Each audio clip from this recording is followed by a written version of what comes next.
Assalamu alaikum wa rahmatullahi wa Assalamu alaikum, good evening. barakatuh, and I'm the Director of Research at the Brookings Doha Center, and I have the honor of moderating tonight's panel on the issue of Syria and Iraq and the future prospects of jihadism in the region.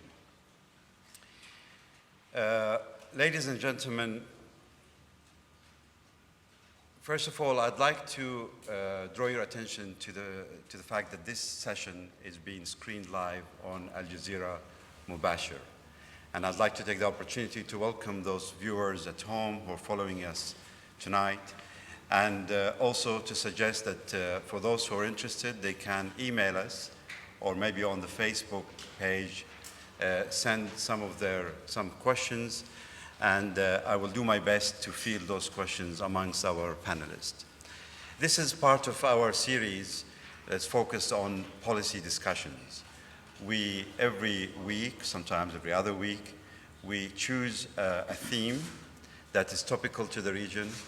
We invite some of the most knowledgeable around this particular theme, and we put them in direct contact with you, the audience, both in this room and online. And for tonight, I have the honor of welcoming three extremely distinguished and knowledgeable individuals around the issue of Iraq, Syria, and the rise of jihad, whom I will introduce in a minute. In our region, we have seen quite a lot of violence over the last 3.5 years. What started at the time as the Arab Spring with a lot of hope and potential has unfortunately ended up, particularly in Syria, in a civil war that is damaging to all sides. It has also led to the total destruction of forms of governance in certain parts of Syria, northern Iraq, and elsewhere, and has given rise to jihadi movements. And tonight, through our panelists, we're hoping to understand better the history behind these movements, the way they evolved, where they stand today, what has been done about it, what can be done in the future. Joining us tonight, I'm going to start also in alphabetical order, if you allow me. Our first panelist is Mr. Bilal Abdul Karim. Bilal Abdul Karim grew up in New York, where he wrote and performed stage plays before converting to Islam in the mid-1990s. After a brief period studying in Khartoum, Bilal moved to Egypt, where he began his study of Arabic and tafsir, and took a role presenting on Al-Huda TV in a program called Solutions. More recently, Bilal traveled to northern Syria in 2012, I think, where he extensively documented the activities of armed Islamist groups, and particularly foreign fighters engaged in the Syrian conflict. And he did this on behalf of some of the mainstream media outlets. His experience in Syria has offered him a unique perspective, which he hopes to use to encourage greater dialogue and engagement between the West and the Muslim world. Immediately to my left, we have Mr. Richard Barrett. Richard is a senior vice president of the Sufan Group, which is a New York-based security intelligence firm.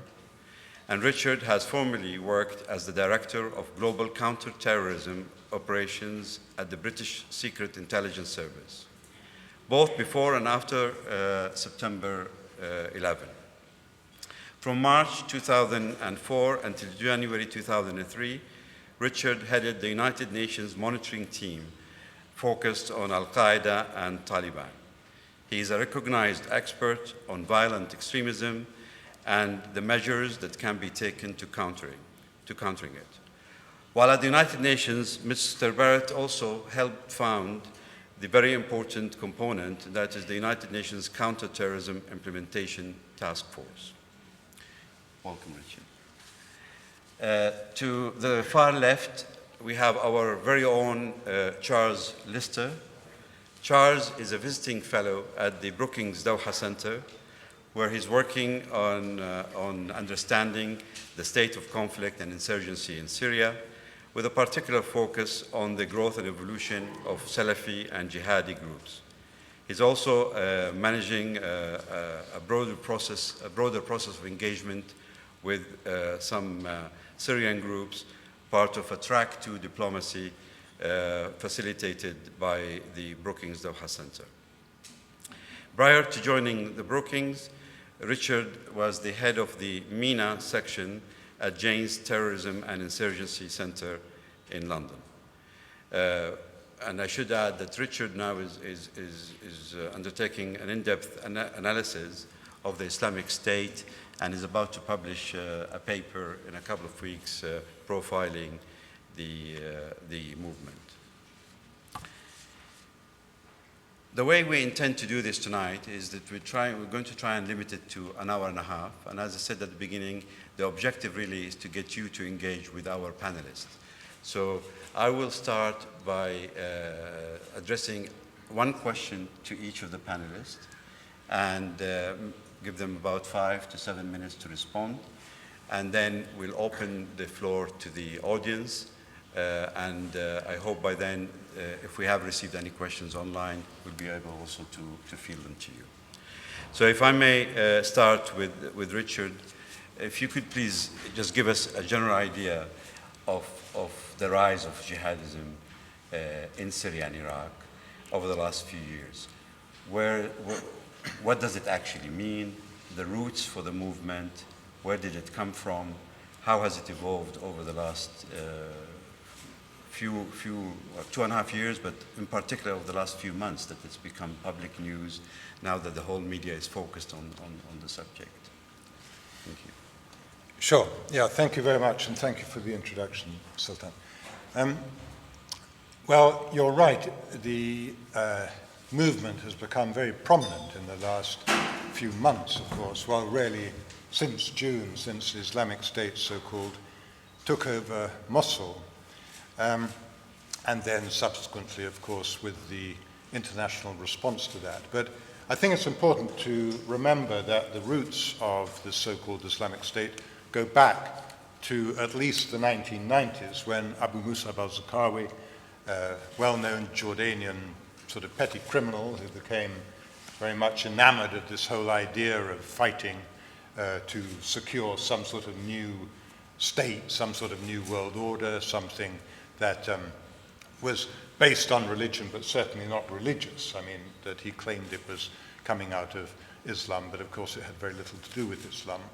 And Abu Musab went to Afghanistan in the 90s, and he didn't actually get on particularly well with Al-Qaeda leadership at that time, Osama bin Laden, Ayman al-Zawahiri, and founded his own training camp in Herat, in the west of Afghanistan, and significantly established a movement which he called Jund al-Sham, the army of the Levant. And this was essentially his disagreement with Al-Qaeda, in that Al-Qaeda said, no, this is a global issue, we have to attack the far enemy, mainly meaning, of course, the United States, whereas Abu Musab said, no, we have to attack the local enemy, which are the rulers of the Arab majority, of the Arab states, the Muslim majority states. So anyway, 2001 happened, he got pushed out, he went to northern Iraq, kept on going, kept on recruiting a few people. 2003 came, of course, gave him a big opportunity, and he'd already established a sufficiently strong organization that in 2003 he was able to launch 3 very significant attacks, one on the Imam Ali Mosque in Najaf, one on the United Nations headquarters in Baghdad, and one on the Jordanian embassy in Baghdad. So he immediately established himself as a real force for the opposition to the American invasion. And then in 2004, he actually joined Al-Qaeda because Al-Qaeda saw that they were really missing out in not having an established branch in Iraq, which was then, of course, the most important front for what they call jihad. I try to avoid the use of that word, but as it's in the title, I will. They negotiated a bit and then agreed. Abu Musab thought, well, that'll get me more recruits, it'll get me more money, it'll establish my presence here better. So they agreed to this sort of marriage of convenience, if you like. And things went on relatively well. He did quite well, though he had big arguments with Ayman al-Zawahiri, in particular, Al-Qaeda. And in 2006, he was killed. After that, Ayman al-Zawahiri tried to establish Al-Qaeda's control over this branch in Iraq, this troublesome branch, by appointing an Egyptian friend of his, who was Abu Hamza al-Muhajir, Abu Hamza al-Masri, who took over. But of course, there was a lot of criticism of Al-Qaeda in Iraq being actually not very Iraqi. So they joined in with various other groups, and then Omar al-Baghdadi, who was an Iraqi, was sort of the titular head, and in fact quite an effective head to a certain extent. But the movement was under a tremendous amount of pressure and really wasn't able to do very much more than the sort of bombings and everything that happened with unfortunate regularity in Baghdad. But then 2011, and things changed really dramatically with the Syrian uprising, where the initial outlook of I should say that Omar al-Baghdadi and Abu Hamza al-Muhajir both got killed in 2010, in the middle of 2010. But then Abu Bakr al-Baghdadi was appointed leader, and initially he did not think that the Syrian uprising was a useful event for him because it distracted people from their main objective, which was Iraq, which was to do things in Iraq. But he eventually agreed that Abu Muhammad al-Julani, a Syrian member of the group, along with about 8 other Syrian members of the group, should go over to northern Syria and try and establish something there, see how they got on. And of course, in a way, the rest is history, because they did immensely well. They attracted a lot of resources, huge amount of recruits from outside the country. And Abu Bakr al-Baghdadi said, hang on a minute, we're missing something here. So by 2012, he thought, I had better, or 2013 really, I had better claim this movement as my own. So he said, actually, Julani is my guy, his group is my group, and we now call it the Islamic State of Iraq and Al-Sham, Iraq and the Levant. And Julani by that time got thinking, well, why should I join with you? And Zawahiri also was thinking, well, do we really want that? We want it all under Abu Bakr al-Baghdadi. And they had a big fight.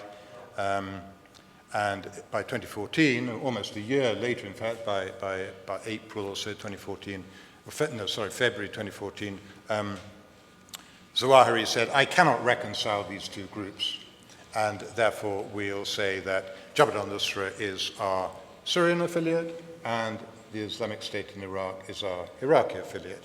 But he didn't take account of the fact that the Iraqi affiliate would do so tremendously well in getting territory in Iraq. And of course, the capture of Mosul in June really turned the tables and made the Islamic State of Iraq and Al-Sham much more powerful than Jabhat al-Nusra.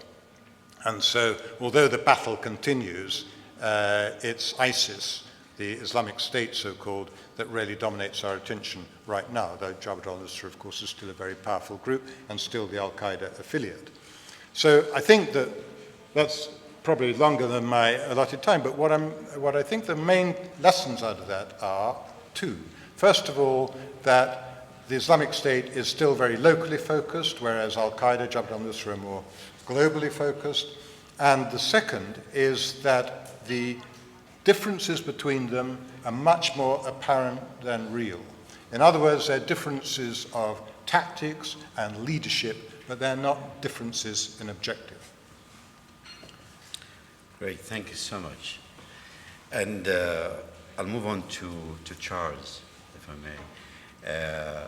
The Islamic State spread in an astonishingly short period of time and managed to capture a huge amount of land over relatively few weeks and establish itself as a state and have full, started its own systems of governance and so on and so on. How is that possible in that particular part of the world? And how is it, do you think, being financed? Well, it's a very big question. It's possible largely as a result of the fact that the Islamic State for such a long period of time has dominated its internal structures by carrying out very, very methodical strategies. And going back in some of the timeline that Richard has discussed, going all the way back to 2010, the Islamic State had internally and then increasingly publicly publicly explained one-year strategies. And each one of these strategies, as the 12-month periods progressed up until June 2014, when the Islamic State captured Mosul, each one of those 12-month strategies methodically built the group towards an organization that was capable of conquering territory, but not just conquering territory, but controlling it and governing it. And so, in a sense, Abu Bakr al-Baghdadi, after taking power in 2010, managed a re-energization of the organization, but also a professionalization of the Islamic State as an organization. And it is that. It is a terrorist group, but it is an organization. It has numerous fronts and bureaus for political affairs, economic affairs, social affairs, tribal engagement, military strategy, etc., etc. So he built a very professional organization which militarily was being led increasingly by former Ba'athist military officers. So there were militarily experienced individuals directing offensive operations. I suppose the most significant tactic employed by the Islamic State in the months and years prior to the big offensives that we've seen this year was a very concerted campaign of intimidation targeting security forces and government officials across Sunni areas of Iraq. And this goes back all the way to 2010, 2011. And this campaign of intimidation provided the Islamic State with huge amounts of leverage over society and over their control and their ability to exploit societal frustration with political failure in Baghdad, with a widespread perception amongst the Sunni community of oppression and a lack of representation in the government in Baghdad. And in a sense, that's where we found ourselves in May and June 2014, or in fact earlier, in January 2014, the Islamic State really began its big offensive operations with an explicit intention of controlling territory, and that was in eastern Iraq, in Anbar Governorate. And that took the world by surprise, and in many respects that should have been a bit of a forewarning for what was coming several months later when they took the city of Mosul. And of course Mosul for a very long time had been the Islamic State's capital of influence. So in May and June, for example, 2014, the Islamic State's extent of leverage over society meant that they were taking in approximately $12 million a month in extortion fees from across the city alone.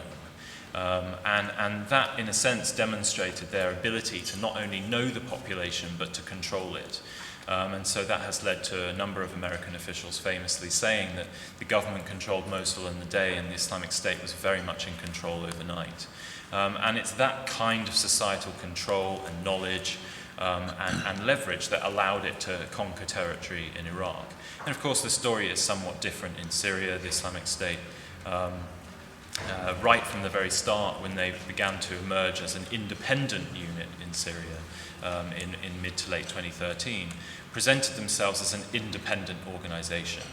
They, unlike Jabhat al-Nusra, the Al-Qaeda affiliate in Syria, were far less interested, if not interested at all, with cooperating with other opposition factions. And in a sense that allowed them some kind of very valuable independence. They didn't have to rely on allies to make progress. So throughout late 2013, they began to conquer territory across northern and eastern Syria in opposition to the interests of Syrian opposition groups at that time. And that, of course, led to what happened in January this year, when a vast majority of the Free Syrian Army forces launched very significant offensive operations against Islamic State control across northern Syria. And over a period of months, by about mid-March, the Islamic State was forced to withdraw from pretty vast swathes of northwestern Syria. So it shows that their extent of military supremacy, their professionalism, it's not totally undefeatable.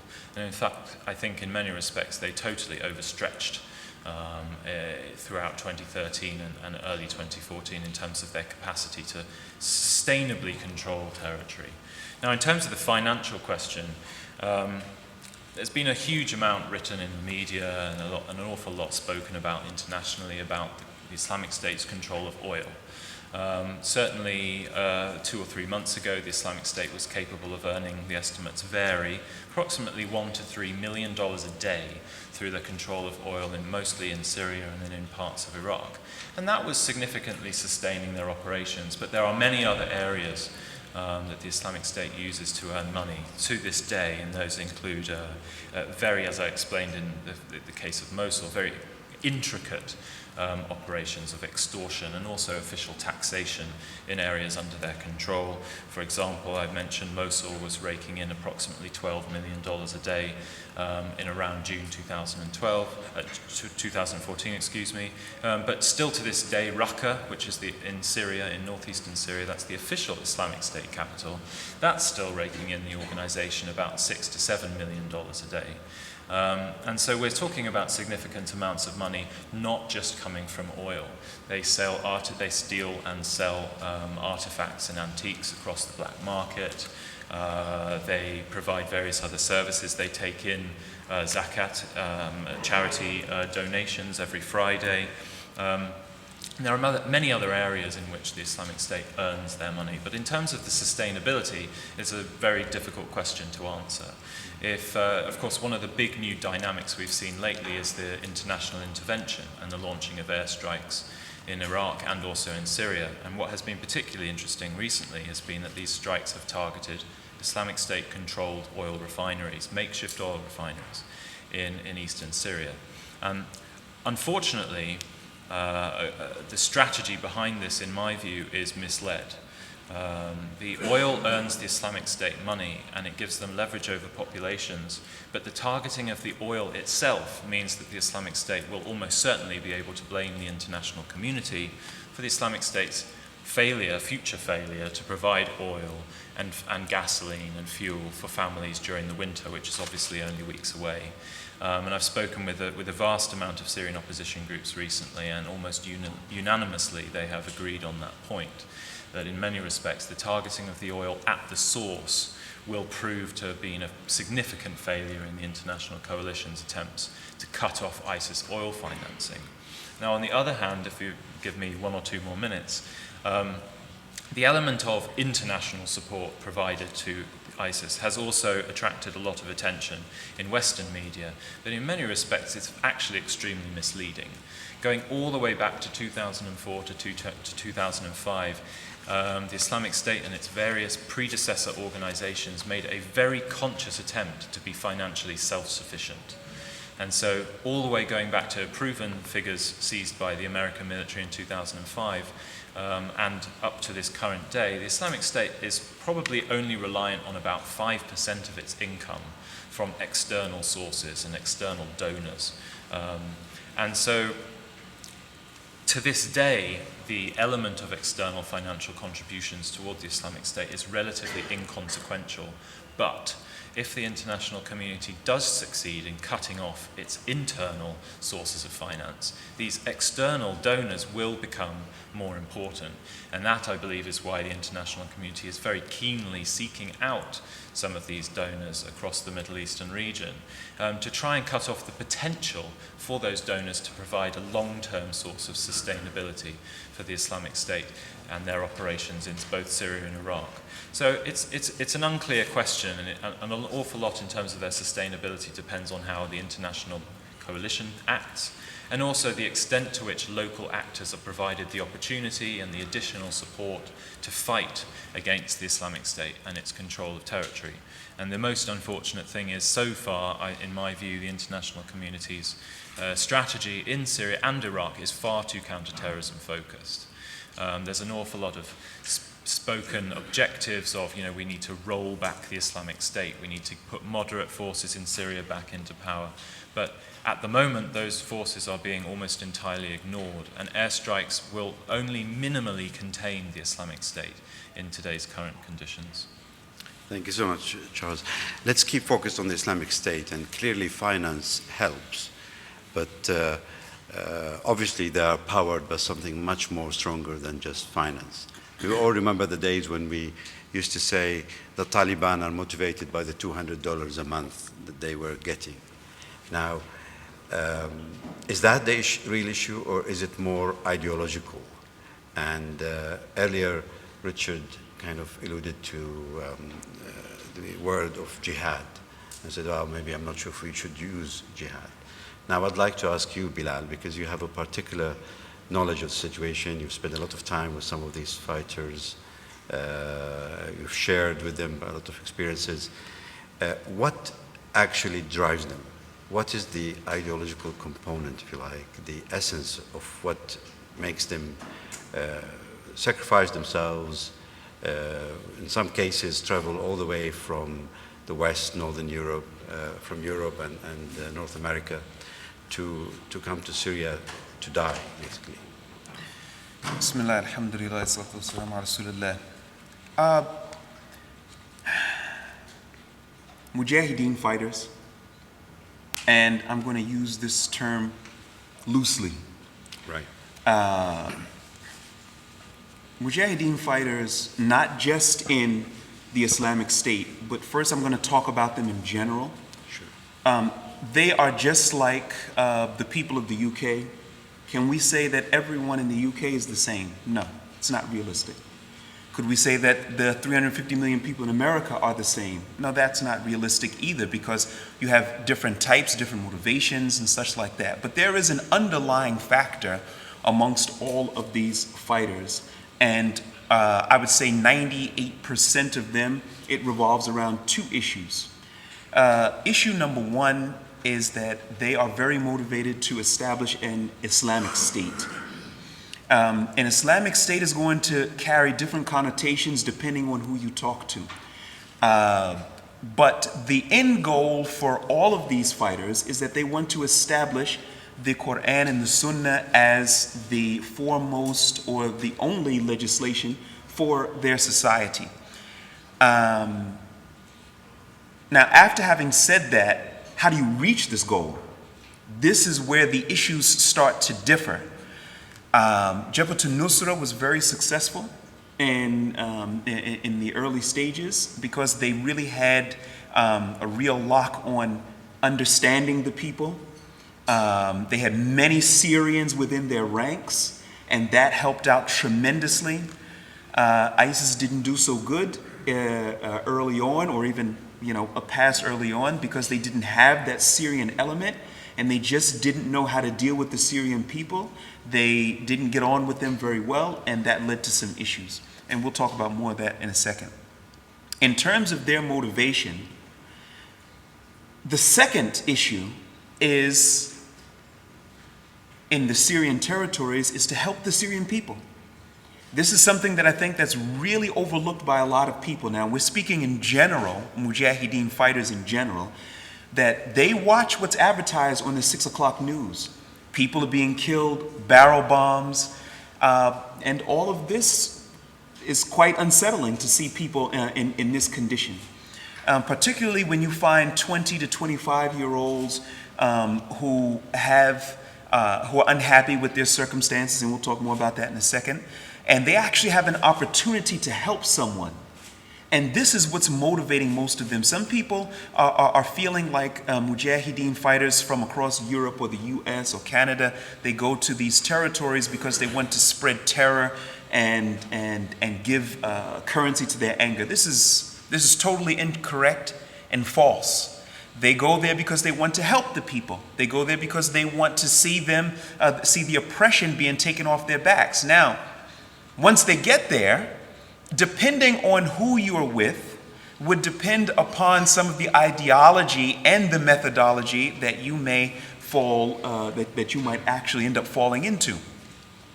So when you have these fighters who have legitimate grievances, and they go over to this place and to other places around the world, Afghanistan, Mali, and places like this, and all, they've got legitimate grievances that are not being addressed. Actually, they're being marginalized. You do not find people who would give their lives, leave their homes, join into fighting brigades, except if they have very strong motivation to do that. Very strong motivation to do that. So we have to ask ourselves, and this is a question that I think is not being asked, what is motivating these people? What is it that's causing somebody to leave the UK? He's got a decent place to live, food on the table, and he goes to Syria to fight. Now, if he was a true terrorist, it would be easy just to put a bomb in Tesco. Or it would be easy to put a bomb in a gas station or something like that. That's easy. Why would they go to Syria to fight a proper military? And I think this is not being explored, and this is what's happening, where we're having this clash of civilization. And I believe, after having spent extensive time with them, both on camera and off camera, and discussing all types of issues, if we go back to 2013, there was a lot of talk that the Syrian regime might fall. It wasn't an issue of 6 months, 1 year. It was 1 month, a couple of weeks. This is what the talk was. This was before the split with Jabhat al-Nusra and ISIS. So everybody began to sit around and talk. Well, what do you think we should do after we finish, and after we march to Damascus? And what was first and foremost is Israel. Second, what was on the list was Lebanon, if the Hezbollah fighters decide to help Bashar. Blowback to the UK, blowback to America, to Canada, and such like that, it actually never came up. It wasn't even a topic that was discussed.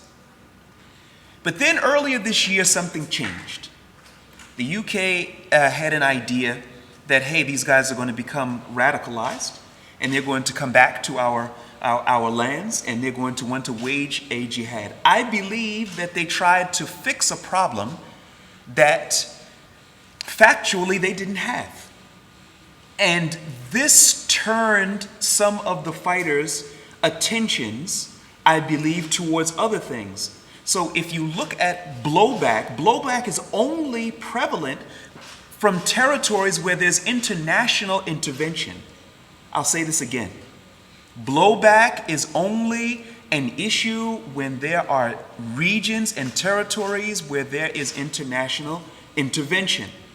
So when there's international intervention, you've got to worry about, is there going to be an Afghan who's going to come to my country, who's going to be upset because we've launched quite a few missiles in his territory? Possibly. Is there going to be someone from Mali who's going to come? Possibly. These are issues that you have to worry about when you're intervening in other people's affairs. When you are not intervening into other people's affairs, the blowback possibility is significantly lessened. So I haven't been following the time. I'm like my mother, I kind of go on and on and on. But I'm going to try to rein myself in, and I'm going to wrap this up by saying,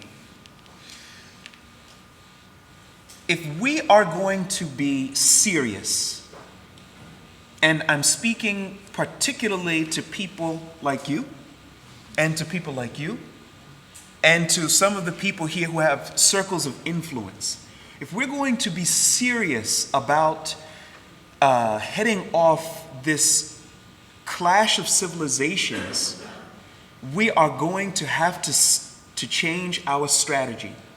Everything that has been done in the war on terror, quote unquote, since September 11th has done nothing except bolster the forces against Western interests, if that's what they're after. But I kind of have my doubts that that's what they're after. So you've got to look at the facts here. Whatever we're doing, obviously it's not working. Obviously it's not working. Obviously it's not working. Did I say that? Obviously it's not working. So if this is really what the different powers are after, that's going to have to be relooked at. And likewise, I want to give everybody an opportunity a window to look into how these Mujahideen fighters think. Right. They think very much like you have Western powers and you have democracy. So there is a small percentage of them who say that all people in Western democracies are a target because with their votes, they empower these people like Obama, and therefore they bomb our lands. And then there's the other side of it that says, well, what is the sin of the people who voted for Obama? He promised to close Guantanamo. He didn't do it. He promised changes that he would make in his foreign policy. He didn't do it. So what was the sin of the other people who voted for him and they were deceived by him? So therefore they could not be legitimate targets. Now when the bombs start to fall, all of a sudden now the moderate voices don't have a voice anymore. And only the quote-unquote radical voices take over. I'm not sure if that's being properly communicated to the powers that be. So therefore, we've got this thing where this side is saying we're going to send our suicide bombers to deal with you, and this side is saying we're going to send our F-16s to deal with you. And to be honest with you, we're all caught in the middle. Because I don't have the bulletproof limousine like Obama does. I have the same ears, but not the same limousine. So I'm going to wrap that up by saying, if we're serious about the future, there's got to be some changes in strategy. Thank you so much. If you allow me to go back to Richard. Now, it's not working, according to Bilal. It is self-financing, as Charles is suggesting, more or less. There's some external element, but majority of the money is coming from inside. They have the infrastructure to sustain themselves. And we seem to be doing the same mistakes through the current campaign. Nevertheless, now we're in a position where there's a large coalition. Many Muslim and Arab countries are party to this. Where do we head from here? I mean, we haven't heard anything about a future vision after the bombing. If we are able to finish off the Islamic State, something else is going to take place. And that thing is going to happen, that vision is not there. What do you think? Is there a chance of winning this and in this particular campaign, or should we be looking for a different strategy? Right. Well, I would agree with the fundamental premise put forward by Bilal that we need a different strategy. We shouldn't be fighting the same war 13 years in a row. We should be moving along since 2001. But let's look at some of the other factors. There are push factors and pull factors for people joining the Islamic State.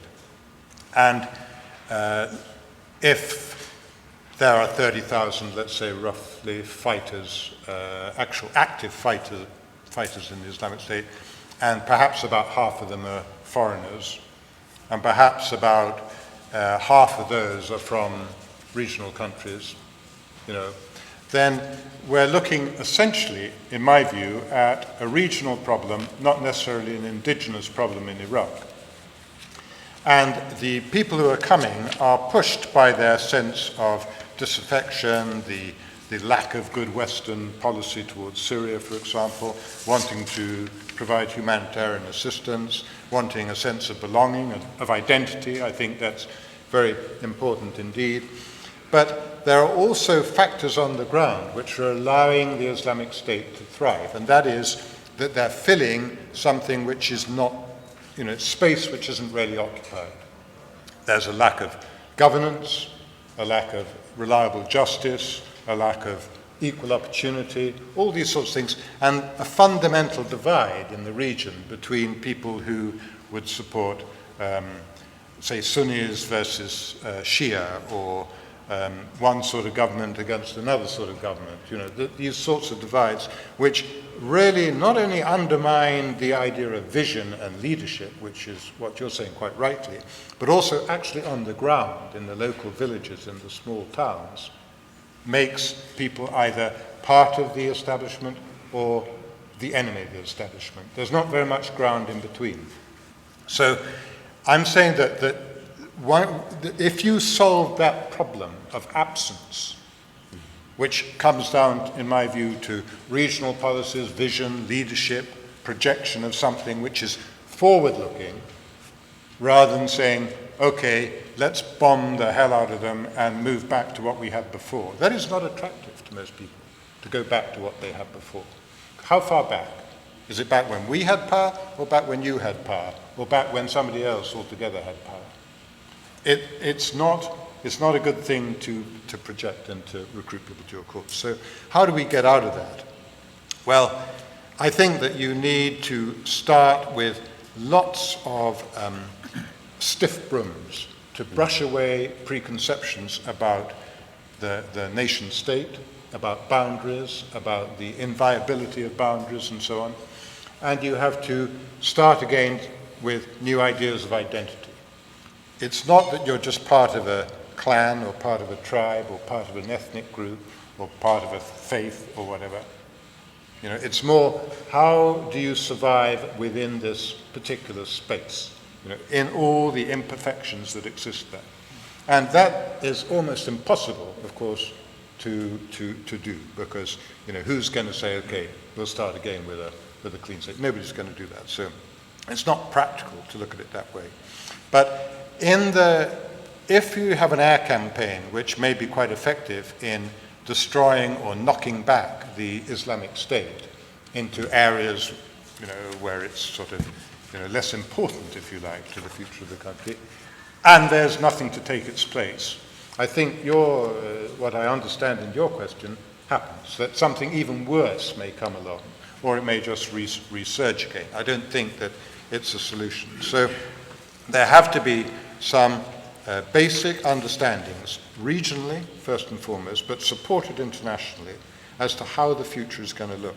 And that means, really, the regional countries, and in particular, I would say, Saudi, Iran, Turkey, Qatar, too, maybe Egypt, though Egypt has marginalized itself for the moment to a certain extent, getting together to say, are the threats that are being posed by the Islamic State just about rivalries and our various ascendancies, you know, who's competing with who within that space of Iraq, Syria? Or are they so serious that they affect our own internal stability ourselves? And until I think those states say, actually, they are affecting our own internal stability, then there'll be a temptation just to let it all sort of carry on, you know, in that Iraqi-Syrian space. And I'm saying, coming back to what I was trying to say before, is that you can't see that space as just being, well, that's Iraq and that's Syria, this is where the border is, been there since 2016, you know, whatever. We just sort of push it back together again. Have to think beyond that. Right, thank you. There's an issue that is often sort of papered over, and it's the sectarian dimension of this, that people feel the campaign is targeting only one side of extremism, that is the Sunni extremism at the moment. What about the other forms of extremism, the Shia, the ones that are backed by Iran and other groups in Iraq and operating in Syria and so on? Do you have a take on that issue? Is the campaign being done in a balanced way that's going to address those two groups, or is the idea to deal with one side for now and then look at the other side later? Well, I think, first of all, I want to just talk briefly about extremists. Everyone who is in the Syrian and Iraqi territories who are fighting are not extremists. As we may mention earlier, some of them have very, very noble goals. There's no question about it. The Syrian people were under lots of pressure. Additionally, the Iraqi people had quite a few issues as well under the Maliki leadership, Shia death squads and such like that, and then the Sunni and then the Shia and then the Sunni and so on and so forth. So some people, a lot of them are not actually extremists, or I don't believe them to be extreme. They are defending, and they feel like they're defending themselves, being that there hasn't emerged a true leadership. Sure. It's been this perpetual cycle of violence, and until there emerges a real leadership, then that's going to remain there, and that's going to be the problem. But now, in terms of the bombing campaign is serving to do one thing: to bolster the numbers of the Islamic State. So many of the fighters from groups, or some of them, from the Jabhat al-Nusras and from some of the other independent groups, who were not really sold on the ISIS model. As soon as the rockets and bombs started to fall from the alliance, they said, you know, if you want to know who's on the truth, then just look where the arrows are going, with, like Ali ibn Abi Talib said, and all. And this is some of the thinking and the logic that they use, that being that they're being attacked in this particular way, then we have to respond to this Western aggression, so it bolsters their numbers. So this, you know, just to treat this issue with more bombs has, as you can see, does it look, if anybody here looks at Kobani, would anybody think that a group would be able to withstand that level of bombardment, except that they have serious numbers? Where are these numbers coming from? They didn't have these numbers just a few months ago. So obviously something is going on there. As for the Shia side, there are grievances that they have. They have legit grievances. However, those bombs are not falling in their territories right now. They're falling on the other territories. And I'd like to wrap this thing up by saying, as long as those bombs are going to be falling on the Islamic State, who've killed lots of people, but certainly not on the level of Bashar al-Assad, it's a very, very hard sell that you would tell the people, look guys, just take it easy, everything's going to be okay, because they've totally forgotten the man who's responsible for 250,000 deaths and went to the people that are responsible for 10,000 deaths. You're going to have to really question the sincerity of this campaign. I know I do. Thank you very much. I'll open now the floor for questions. And the way we do it is we'll take 3 or 4 questions at a time, and then I come back for more questions. Please. If you could please introduce yourself as you speak. My name is Panelist and I'm from Al Jazeera English. Can I? Sorry, the gentleman here in the front.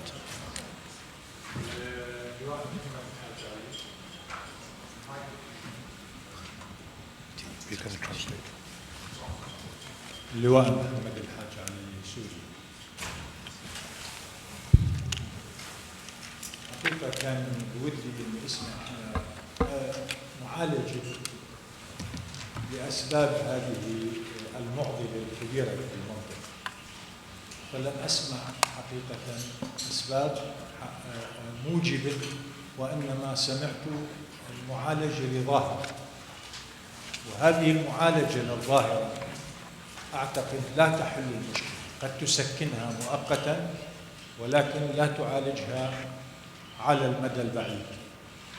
بالعكس، وأحيانا قد تزيدها اشتعالا أكثر، خاصة وأن أهل المنطقة هنا هم بحاجة إلى معالجة قضايا عديدة جدا. أهم هذه القضايا هي ديكتاتوريات الحكام في هذه المنطقة. لا بد من معالجة ديكتاتوريات الحكام في هذه المنطقة، لأن هذه الشعوب مظلومة من خلال ممارسات أنظمة الحكم القائمة. بداية سوريا أنتم تعلمون لا يوجد فيها على الإطلاق فكر إرهابي قبل بداية الثورة. الفكر الإرهابي تجذر بعنف النظام الأسدي الذي مورس على الشعب السوري دون معالجة ودون موقف دولي واضح لمعالجة قضايا السوريين. السوريين كما تفضل for the Syrians. The Syrians, as it was said, they do not need help. They do not need aid. They need to solve their problems on the ground for them to be able to go back to their country, to their homeland, because they need such humanitarian aid. We never needed help before then, but now I would like to thank the Brookings Center for paying attention to this issue. I do not know whether you have tackled this issue before, and this is maybe a second session. Yes, your idea is clear. We're going to pose other questions to other speakers. Thank you. تفضلي, please. Hi, hello. I have two questions. One is for Mr. Abdul Karim. You said that the operations were actually provoking extremism among the jihadis, the mujahideen. You said, I just wanted to raise the question, the bombings have not started before the beheadings. The beheadings were probably at a tipping point, and I just want to hear your opinion on what was actually at the core of the beheadings. You said you've been on the ground talking to these people. Can you elaborate on why this decision was made to move forward with these of the Western hostages? And my second question is for Mr. Jared. What do you make of the focus of all these, the attention of the international media and the airstrikes of the coalition on Kobani? Because when you look at the town itself, it doesn't seem to have any strategic importance compared to other places that are controlled by ISIL or that are being besieged by ISIL. Thank you. Thank you. We'll take one more question.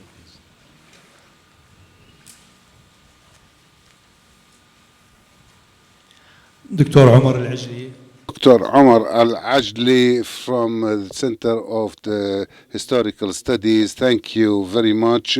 I thank Doha Center, Brookings Centers for organizing this important event, which is about a very important theme, the topic that is shaking the region all over and is attracting the attention of the international community and the public opinion and all the media who have nothing to talk about but ISIS. In fact, I will speak about some of the points in a rapid way, only referring to the roots of the conflict. Here is what's called this clash of civilizations has several symptoms, but historically speaking, the region is in touch and in a civilization at a clash for decades. After Sykes-Picot, the region went into a sort of political conflict between the West and the culture of the region. Then this thing developed into a military confrontation after the first and second Gulf Wars and the third one. Now we are facing a third aspect, which is called the maximum of the civilization clash, which is well seen through the international reactions and the think tanks' reactions about their vision, this topic. And the proof is that we are here tonight to discuss this topic, which looking while as it is something that requires a fast solution. As Mr. Richards says, that we are looking for a solution. So I think we should begin from this point and say that Bremer, in an interview with Al Jazeera, said we came to the region to put an end to the rule of the Sunnis in Iraq, which continued more than 1,000 years. In fact, it was 1,400 years. This is a big surgery, and I would like to tell to Mr. Bremer that his surgery has failed, and this has a lot of consequences and repercussions. And what we are facing now is a corpse that has some life in it, and what we need to what the surgeon tell us. The surgeon tell us what can we do with this corpse which has little life left in it. Maybe there are other reactions. There will be other reactions if this corpse or this dead body is revived and can come back to life. Back to to Bremer when he came. The so-called Sunni minority. I find in this paper, which is from a very distinguished center, but I have some reservations about this, because the Sunnis in Iraq are the majority. As Bremer said, Iraq is Sunni. Basra was built by Umar al-Khattab, Kufa was built by Umar ibn al-Khattab. So we're not speaking from a sectarian point of view, but from academic point of view and historical point of view. So when somebody is called by other names, and the region is called by other names, and when the West does not respect its engagements after Sykes-Picot, and considering that these are safe and recognized borders. So how can Iraq be divided now and be ruled by militias that go beyond the borders under international cover? Another point is the vital sphere, the vital or the organic sphere is important, but the international forces have controlling life in general. Now Iran, the Shiite Iran and the Kurds have a free hand, and the Buddhi India have a free hand, while it's not allowed for the Sunnis to, so they don't have a vital space to live in. This is one of the biggest reasons or strongest reasons that push people to extremism and into clashes and not reconciliation. There are other points that I have not have to. Thank you. We want to give time to our colleagues to answer. What we're dealing with is merely the symptoms of a much deeper problem in this region. It has to do with the Sunni-Shia divide and the perceptions that exist that were summed eloquently by our colleague here. It has to do with the dictatorial regimes that dominated the region for a long time, absence of freedom, etc. And it has to do with the failure of state to govern. And here we are going after the symptoms of this, that we're running after those few thousand fighters using a huge campaign, a lot of weapons, a lot of money, and so on. What can be done about those root causes?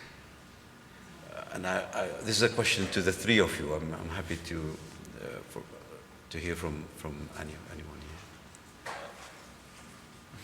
I'll start by saying, more than anything, I think current policy is, as has been said, has been dominated by short-termist thinking, which I think translates into attacking the symptoms rather than the underlying foundation of these problems. And I think it's clear to many people, perhaps less so to policymakers, or maybe it's proving harder to turn this into policy.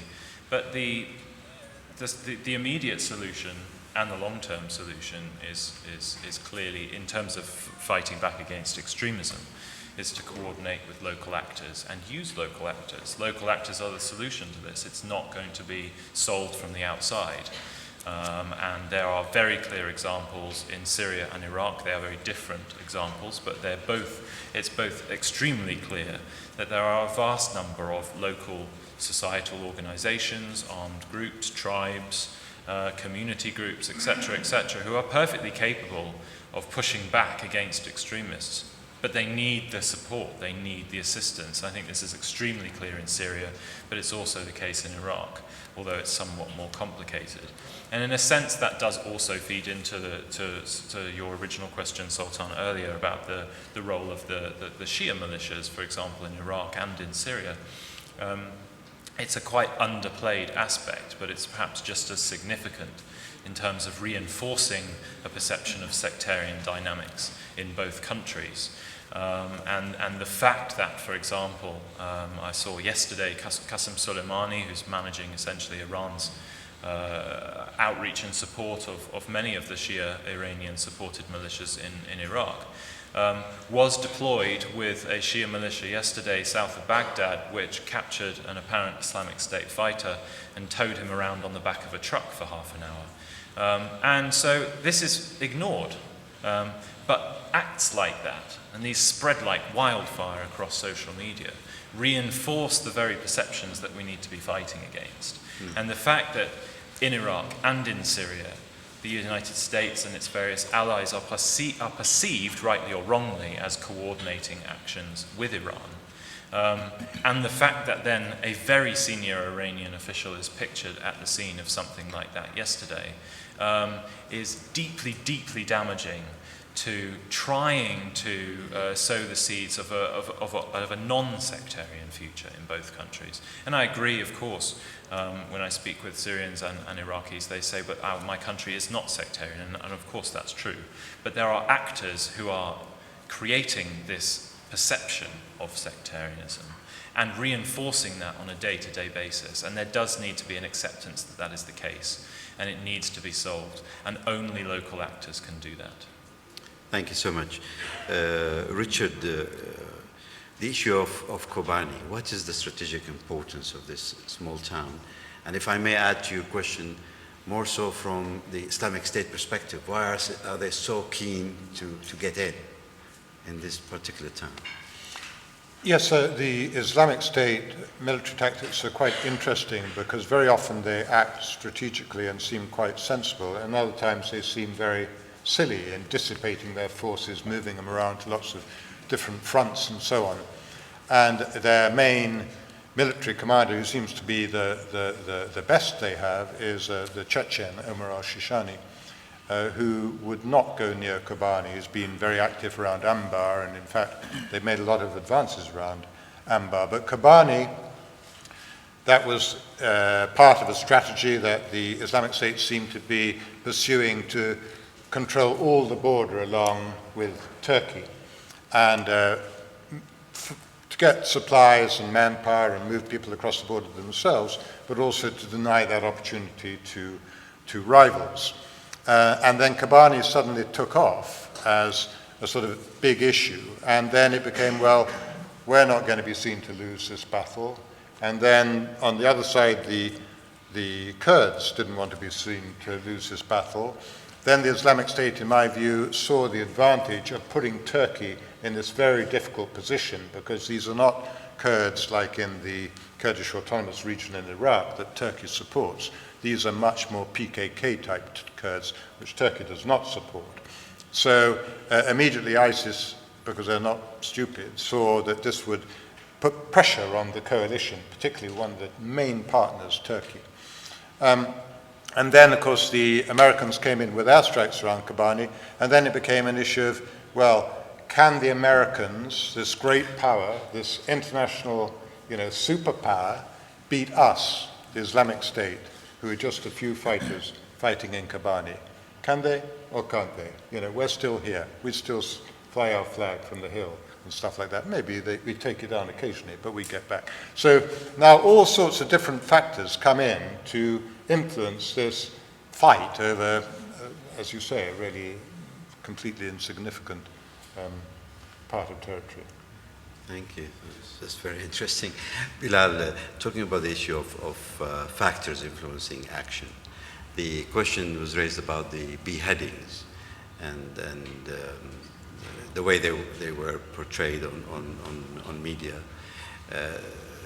It does, maybe in some people's mind, brings into question the sincerity of the response, and more so the will to find and to address those root causes that have created this phenomena. What's your view on this? Well, firstly, we have to look at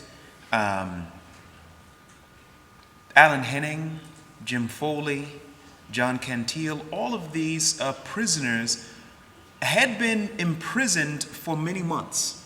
None of them were new. Yet there was no beheading or even appearance on any video of any kind until August the 12th.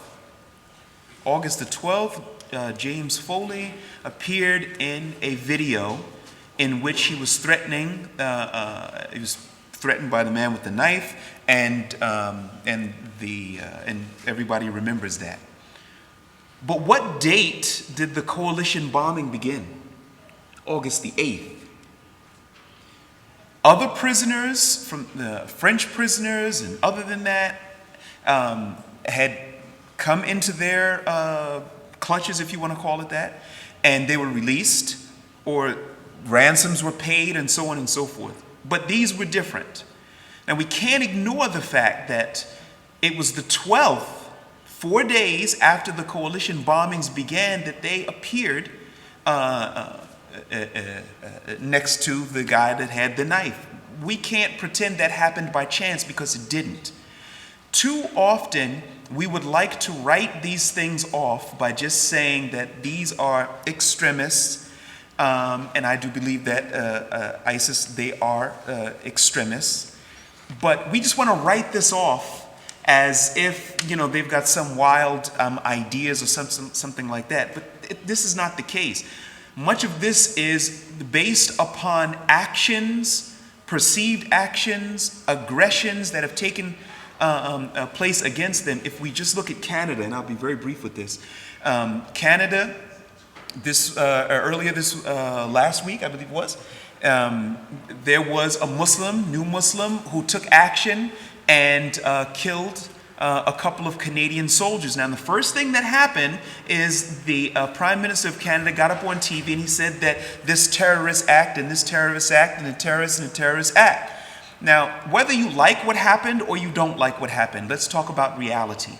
The reality is that Canada had been at war in a Muslim country for 13 years. It is totally unrealistic to assume that at some point someone is not going to respond to what they perceive to be your aggression. So I have an issue with calling this a terrorist attack. It was an attack, whether you like it or not, but a terrorist attack, this person actually waited, according to the Canadian security services, for 2 hours to attack soldiers. There were plenty of pedestrians and civilians walking around that were not attacked. So we're going to have to look at this, and we're going to have to redefine this throwing of the word of extremists and terrorism and such like that. And I think that we're going to have to focus on, is it really that some of these things are happening because of foreign policy? We're going to have to really examine that. Thank you so much. We'll take another round of questions. Please. Yes.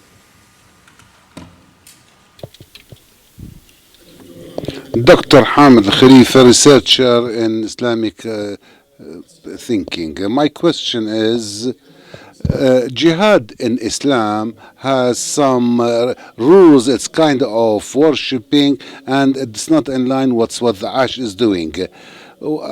Daesh should be in Damascus and Baghdad. So what is it doing in other liberated zones in Syria, and what is it doing in the other Iraqi Sunni regions? This is not, and the goals of Daesh after by what's doing is something mysterious. Another thing, Daesh, IS relationship with Syria, with Iran, with USA, are they the same relationships? I think this is the only question I want to ask. Yes, Doctor, please, briefly.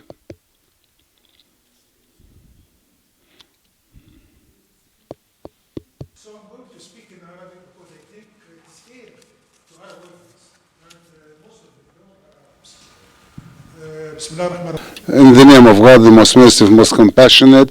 In fact, I have come from Germany after the Eid holiday, and I was called for a dinner meeting about ISIS. So, as if there's no other problem.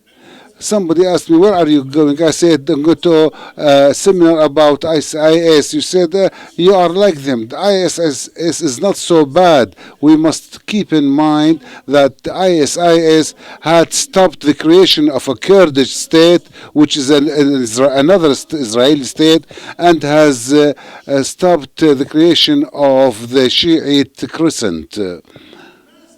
So my question, why do you call those who they brought them to the first Afghan war, who were financed by USA? We used to call them jihadist and going into a holy war and freedom fighters, and they made a film, Rambo film for them, while as now they are called extremists and terrorists.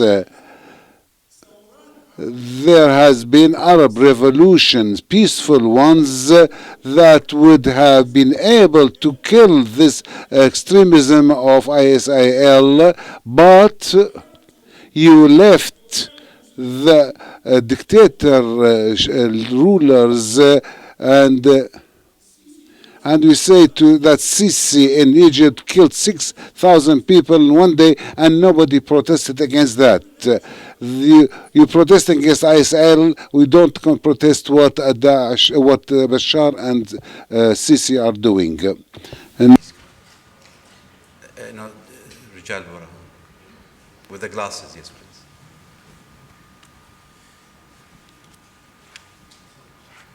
Thank you very much. I am Satoru Nakamura from Japan, Kobe University, and currently visiting scholar to Qatar University. Thank you very much for all precious information and the discussions. But I would like to raise a question to Mr. Billard. You raised the strategy after September 11 is was all kind of mistakes. What would you suggest other options beyond bombing to ISIS? Do you think they would come over to table that respond to the coming to for dialogues, or can we make up some kind of political solutions?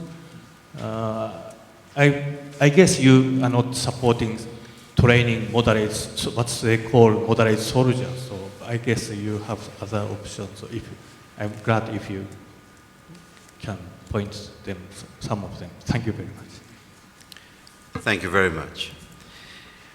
I'm going to start with your question, actually, because I think you're bringing a very interesting new dimension to this dialogue.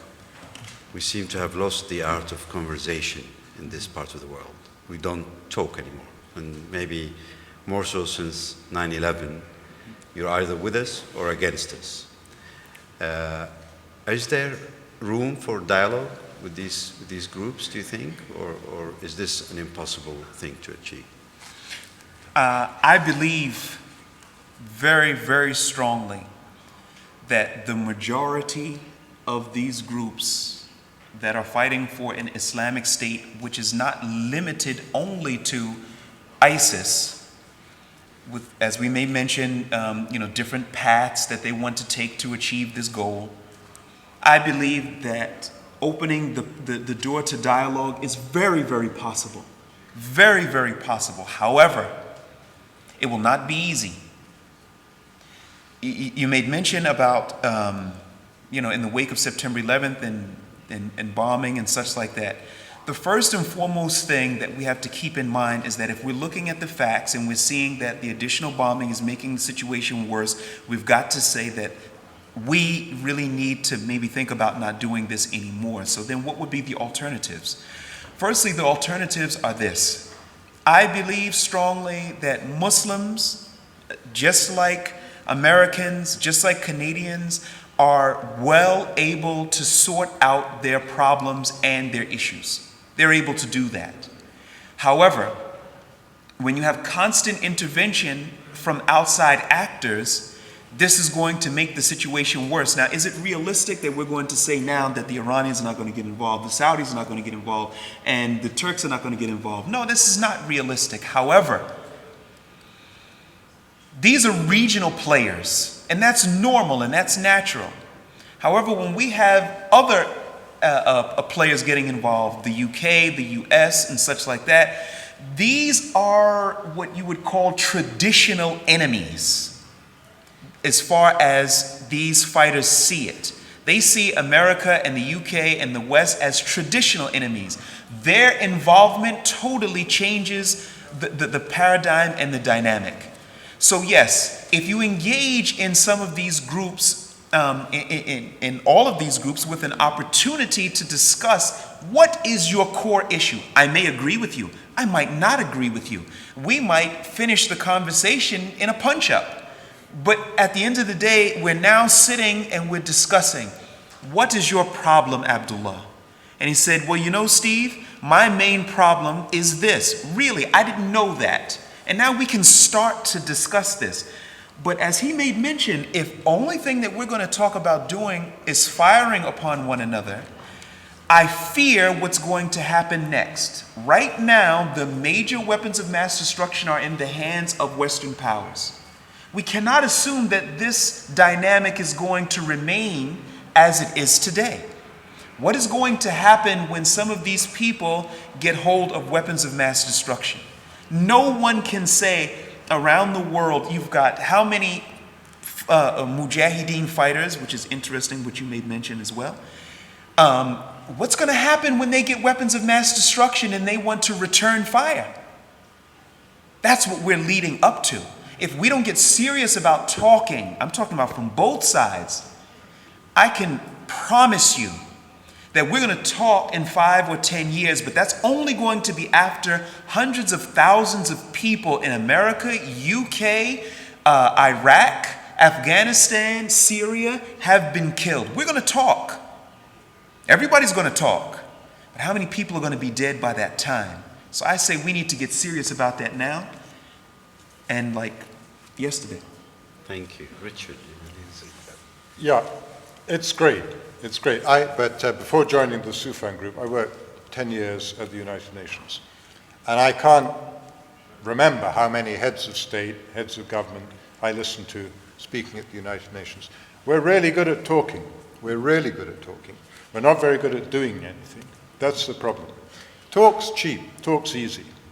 But fundamentally, when it comes down to practical politics, it has to be self-interest. They have to be driven by self-interest, whether it's at the community level or at the national or international level. And that's why I say again that right now, we're at the crucial national, regional level. I don't think self-interest at the moment determines resolving this problem. I think it's prepared to kick the can down the road and let the problem carry on for a bit.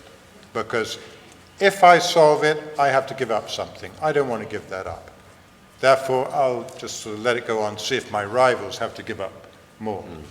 And this is a big, big problem without vision and leadership, because as you said, it may go too far, you can no longer solve it.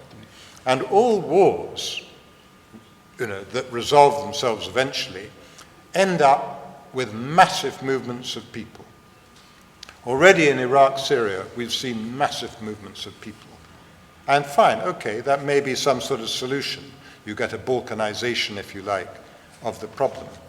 But when you get communities who have a history now, generational history, of fighting one another, and they're now in smaller units, it doesn't necessarily bode particularly well for progress towards a more stable region or world.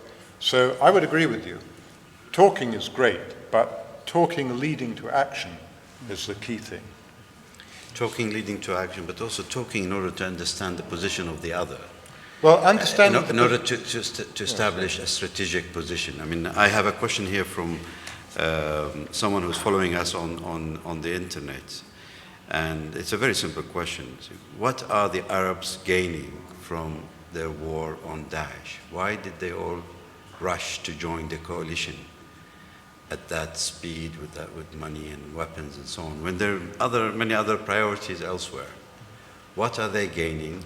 Have they undertaken the analysis as to the threat of Daesh or the Islamic State to their own states, to their own positions?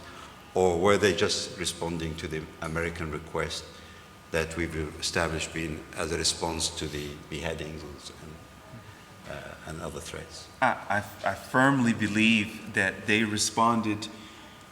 You see, America, UK, they are not in need of planes from the UAE or any of these other places. They've got more planes than they have. They've got more planes in the mechanic shop than these other countries have. But what they require from them is legitimacy.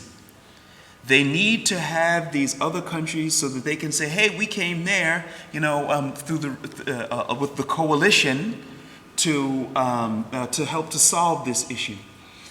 So they pressure these weaker governments and force them to participate in this. And I do have to say that I got to take my hat off, if I had a hat, if I had some hair to put on it, to Erdogan, because he really put forward something that was very, very important. They said that we will participate in this because we see ISIS as a threat. However, we have 4 conditions, and I hope that I can remember all 4 of them. One of them is that you have to establish a no-fly zone. Another one is that we have to train and prepare the future forces. Another one is that we also have to target regime forces.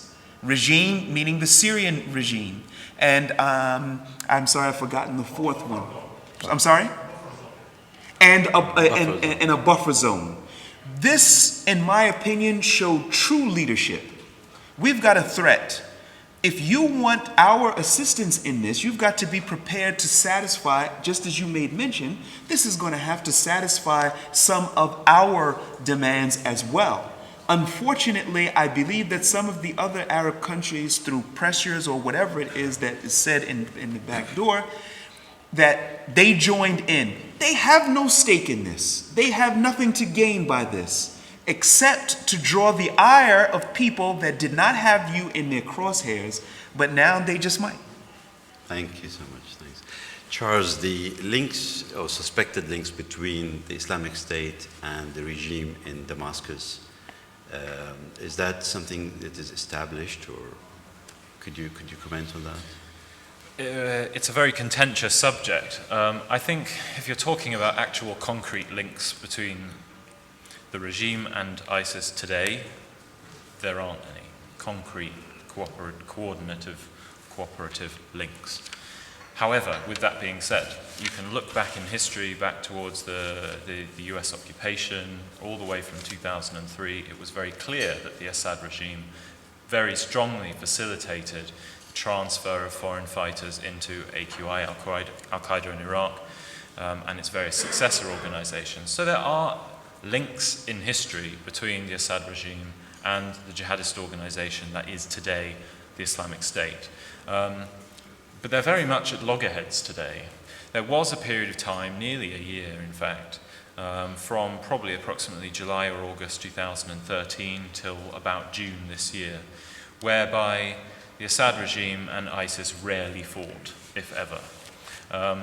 Now, I personally believe that did not have anything to do with coordinating operations together, but more of it was a pragmatic belief from both sides that they had more immediate enemies to be fighting. Back in July 2013, Assad was, and his armed forces and supporting militias were fighting for their lives. They were fighting to protect Damascus and secure the Lebanese border through the Kalamoun Mountains and up through the main road into Tartus and Latakia. And likewise, the Islamic State was predominantly focused on expanding its influence across northern Syria, which, by extension, was a period or an area of the country where Assad forces were almost as zero. So they didn't really have an interest to be fighting each other, and I think probably, if I might try and defend my theory, the one biggest piece of evidence of that was when ISIS, or the Islamic State, had conquered most of Raqqa Governorate, They had taken Mosul in June this year. They had, sparked this mass offensive movement across Iraq. And then look what happened. ISIS was in a comfortable enough position to reinitiate operations against the Syrian regime, and it did extremely fast. It took over, I think, 6 major military bases in 4 weeks, capturing huge amounts of weaponry and killing hundreds of Syrian soldiers. And that was simply as a result of the fact that ISIS was in a position to fight the regime again. It had conquered enough of the north and the east of Syria to be able to refocus its energy on the regime in order to acquire local domination of the north and the east of the country, which is what it has comparatively done by this stage. With that being said, there's the one, the one comeback against this argument is the financial one. And there is very clear evidence that the Islamic State has for a long time been selling oil through middlemen to regime areas of the country, including into Damascus. But again, I think that's more to do with pragmatism. The Islamic State has a product, government, pro-government businessmen, middlemen have an interest in buying that oil and then selling it more expensively to pro-government people in Damascus. But it doesn't mean that the government and ISIS have interests, and have mutual interests, because they most certainly do not. Not in the long term, certainly. Thank you so much. We still have 5 minutes, and I'll use it. There are lots of questions. I can only take 2, I think. So please, if you can be very, very brief and introduce yourself as you ask the question. The young man in the black t-shirt. Hi, thanks. So I was going to ask a question. I'm not sure who brought it up, but they talked about supporting local actors or local states. Are we talking about supporting Assad? I mean, this has been a thing that was talked about by several IR theorists that sort of question whether the Obama administration really wants to stop ISIS in the first place. If they did, they'd set up a loose confederation in Iraq, right, that would respect the regional, relatively autonomous sort of sectarian divides, and support the strongest actor against ISIS, which would be Assad. So any thoughts on that? Thank you so much. Please, yes, in the back.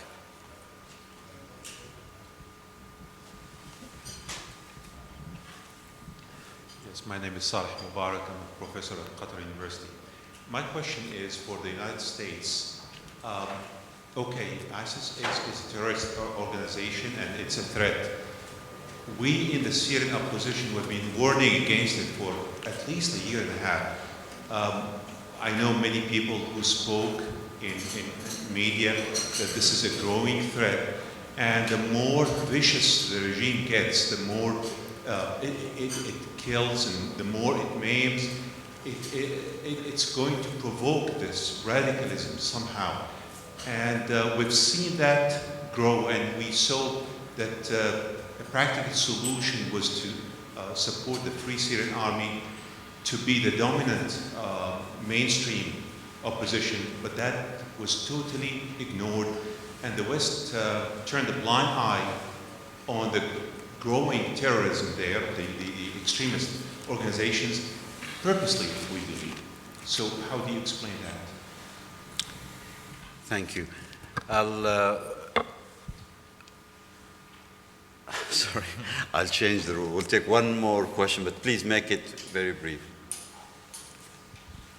Assalamu alaikum wa rahmatullah. If you leave our country, there will be no need to any jihad. I hope they can convey this message to your countries, to your people in USA and the West. This is in summary of the whole thing. Right. So the 2 questions we heard, they're alluding to one position really, that is a solution to the issue in Syria, either by supporting Assad and saying, well, strong states may be the answer to counter this kind of movements. And we saw the example of breaking up Iraq and now Syria and so on. Or by coming clear and strong behind the opposition in Syria. What can be done? What can be done? Do you think it is pragmatic, it is helpful to think in those terms, one or the other, or maybe linking to the issue of dialogue, maybe there's a third way in which one could engage with all sides simultaneously? Richard. Okay. I don't think there's a solution that can leave Bashar al-Assad in power. But how would he be removed from power?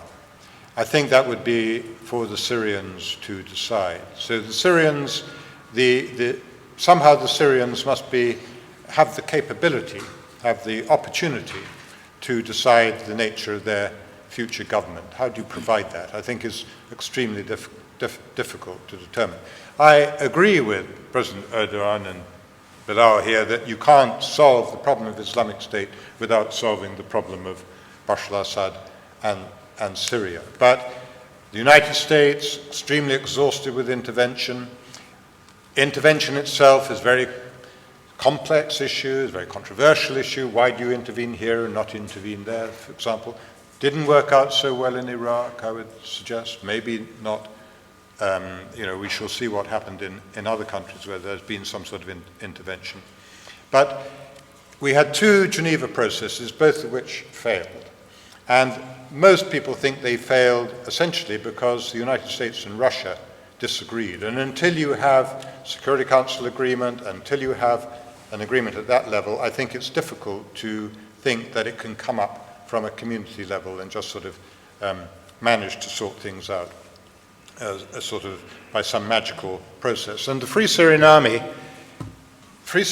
yes, has been starved to a certain extent of resources, but what is the Free Syrian Army? I think it's quite difficult to say that the Free Syrian Army has an identity, a leadership, and a traction, a dynamic within Syria that really inspires people to think that it is going to provide a solution when it is surrounded by so many difficulties, Jabhat al-Nusra, the Islamic State, but also the sectarianism and the regional problems in Lebanon, for example, in Jordan, and in other neighbors.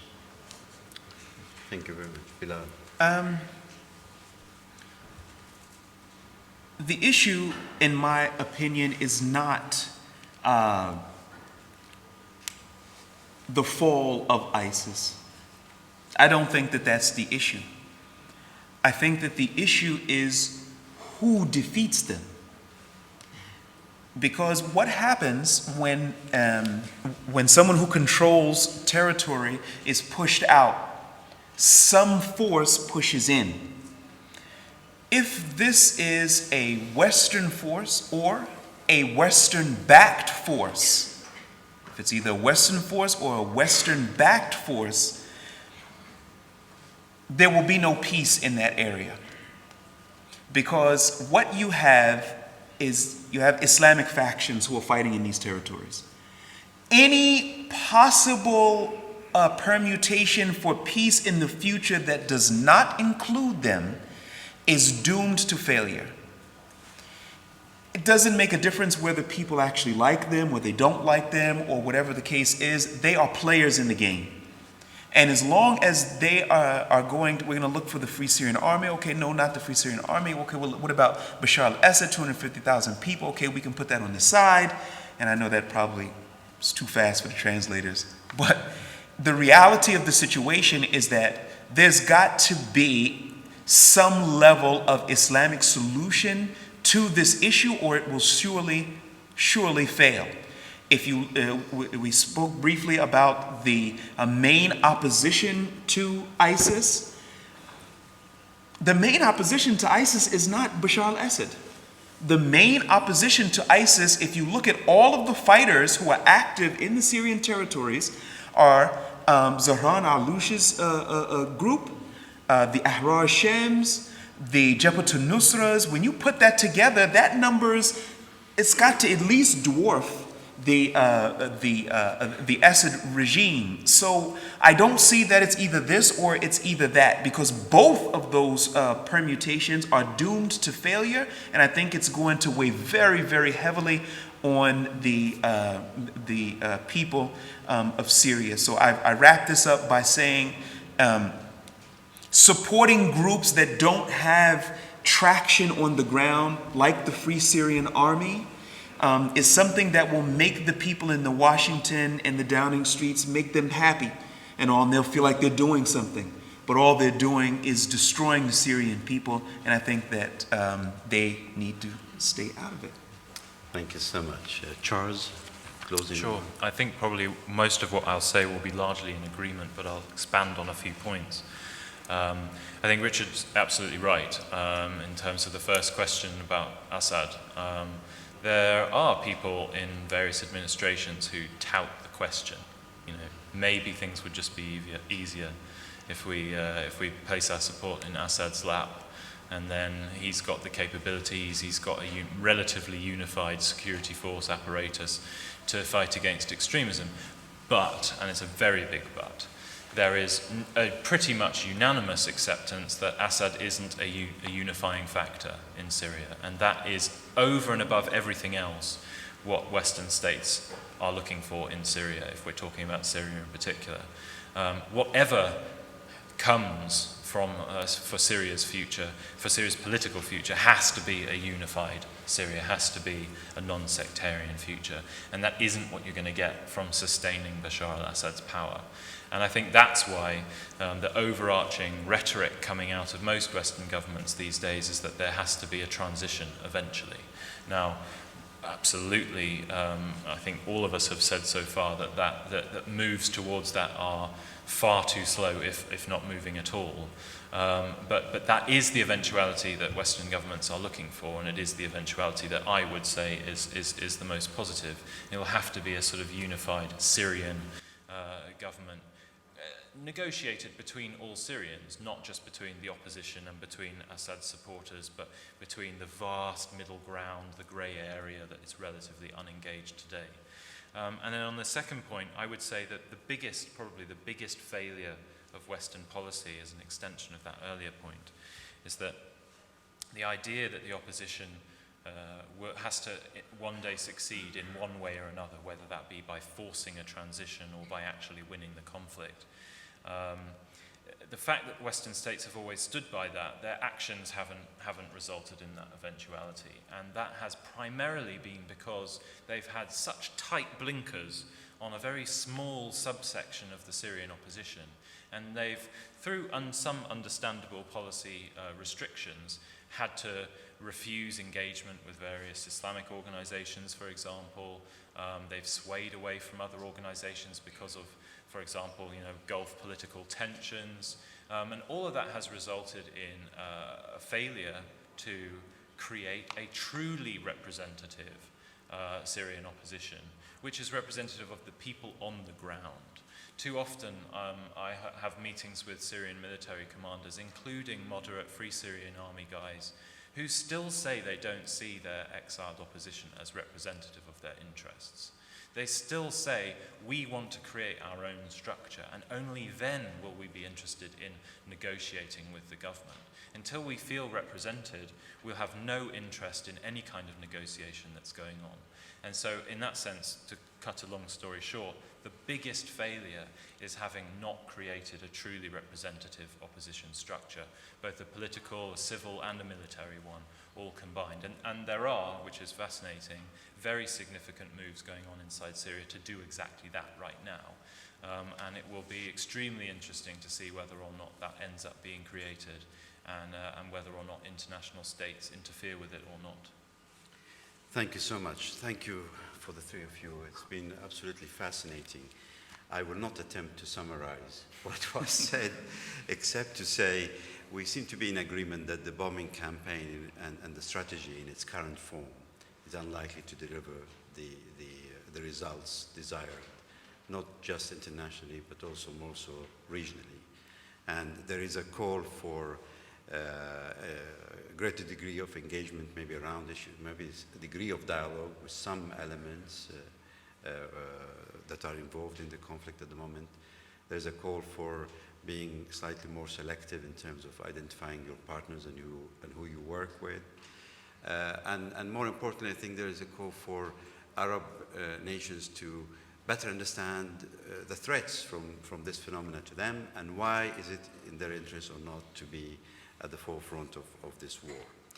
With this, I'll bring this session to conclusion, and I'd like to thank my colleagues who've worked very hard behind the scenes to make this event the success it is. Qais and Hind and others who work at the Brookings Doha Center. I'd like also to thank the Al Jazeera Mubashir and their dedicated team for this event, and thank you and our audiences at home. If you are interested in hearing from us more and be updated in terms of our upcoming events and publications, please feel free to register your name and email at the reception desk outside, and we'll make sure that you receive a copy of our future publications. I should also mention that Richard has just published a paper on the Islamic State, which is also available online. And Charles Lister is working on an in-depth analysis of the Islamic State and profiling it with its leaders and the future, etc., etc. And it should be available within 2 to 3 weeks. And if you're interested, again, if you leave your email, we'll make sure it reaches you. Thank you again, and I look forward to seeing you in our next policy discussion. Thank you very much.